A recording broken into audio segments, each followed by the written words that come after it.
ہم نے پتہ کیا کیا ہے، لوگوں کے بارے میں منفی سوچیں، یعنی میری تو ضرورت ہے پر سپیکر والے کی کوئی ضرورت نہیں، میری تو ضرورت ہے پر الیکٹریشین کی کوئی ضرورت، یہ درست نہیں۔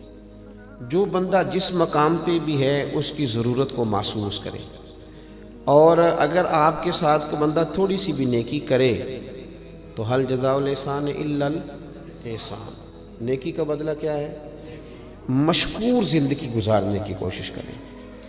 اب نہ ہمارے ہاں ایک سوچ ڈیولپ ہوئی ہے بڑی تیزی کے ساتھ، وہ یہ ہے کہ کسی نے بھی میرے لیے کچھ نہیں کیا، سارا کچھ میں نے لوگوں کے لیے کیا ہے۔ بلکہ بہت سارے بچے اب ہمارے بالخصوص جو ذرا 18-20 سال کی عمر میں کچھ کام کرنے لگ جاتے ہیں تو وہ تو کئی دفعہ کہتے ہیں کہ اس کے بعد ابا جی کو بھی خرچہ میں ہی دیتا تھا۔ آہستہ آہستہ یہ سوچ زور پکڑتی ہے اور انسان اکیلا رہ جاتا ہے۔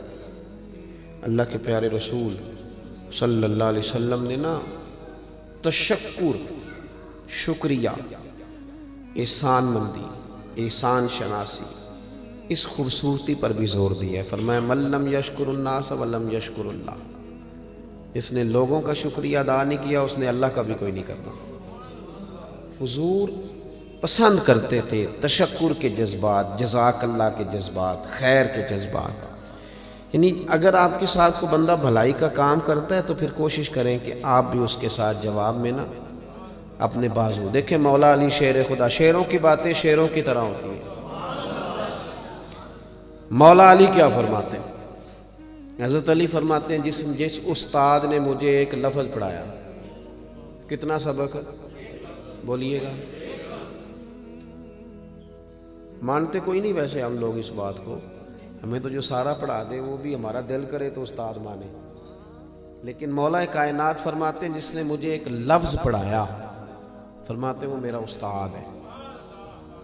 اور جو اگلی بات ہے وہ شیروں والی بات ہے۔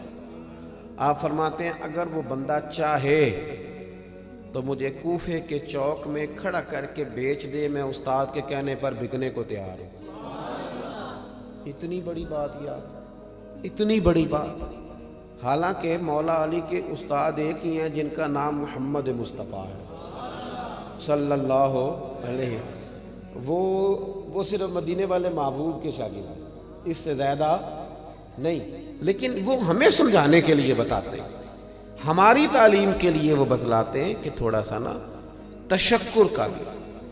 اسی لیے اللہ تعالیٰ نے جہاں اپنی عبادت کا ذکر کیا وہیں ساتھ کہا وَبِالْوَالِدَيْنِ احسانا، والدین کے ساتھ بھی احسان کرو تو مشکور رہیں، ممنون رہیں۔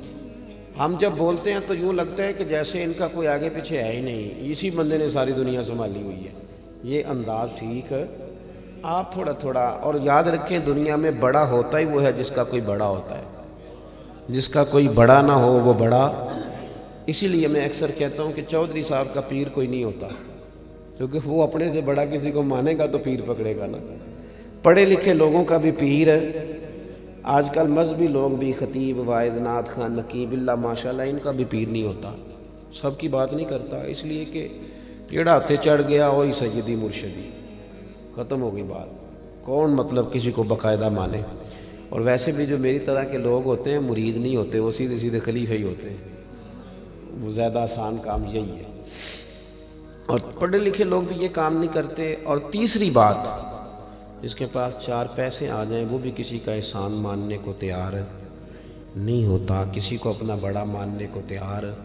آپ اکیلے رہ جائیں گے، تنہائی محسوس کریں گے، آپ کو یوں لگے گا کہ میرے پیچھے شاید کوئی بھی دعا کرنے والا نہیں۔